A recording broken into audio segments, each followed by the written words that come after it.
Welcome to the Education Innovators Podcast. I'm Eric Byron. This is season 4, and it is my privilege to host this show where I get to talk with thought leaders and experts from all over the world. I'm so glad you're here. Let's get started. I am a big fan of Khan Academy and Sal Khan, and I actually did a review and a solo episode previously about Khanmigo. And I'll admit I was quite impressed with Khanmigo and its potential as an AI tutor. But now we're about 3 years in, and Sal Khan is now admitting, and this is in his words, Khanmigo is a non-event for students.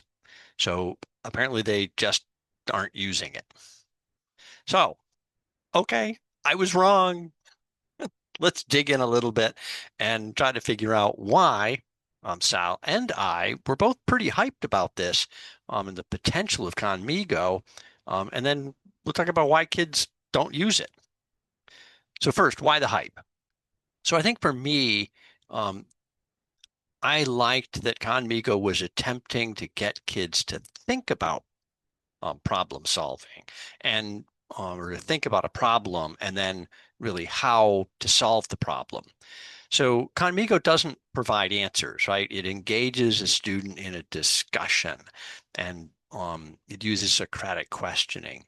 So I went ahead and, for that other episode, and I created an account and I went through several interactions with famous characters like Jane Addams, Leonardo da Vinci, Winston Churchill, Zeus. I even had a short discussion or a dialogue with Eeyore from the Winnie the Pooh books. So Khanmigo did, I thought, a very good job of staying in character, right? Attempting to frame responses in the perspective of those characters. And it didn't answer questions directly. It did a lot of Socratic questioning with me.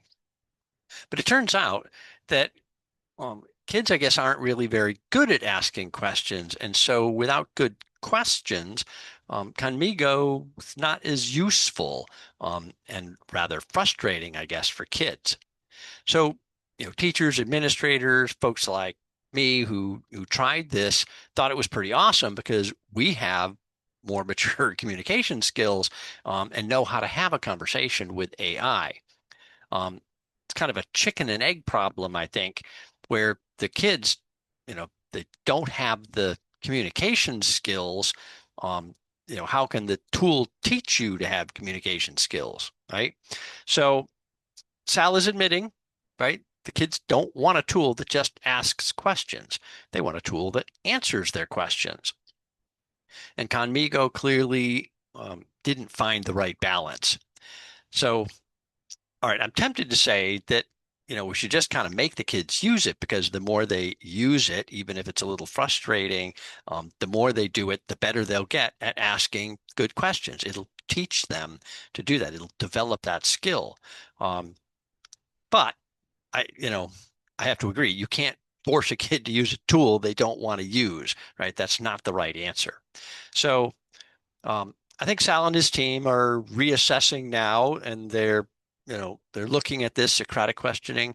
It's a good, but maybe just not the right approach all the time.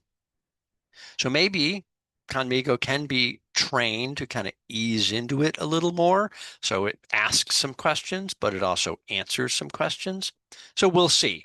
But Khan Academy has not abandoned or scrapped Khanmigo, right? It's still there, and I believe they're still working to try and make the tool better so kids will actually use it.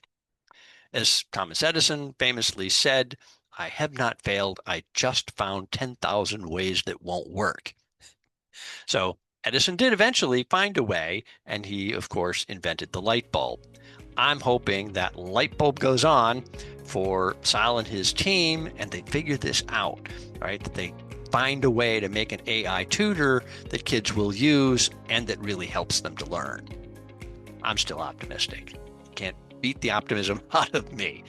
I'm Eric Byron. Thanks for listening to the Education Innovators Podcast.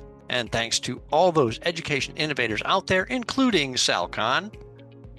Keep doing what you're doing. You are making a difference.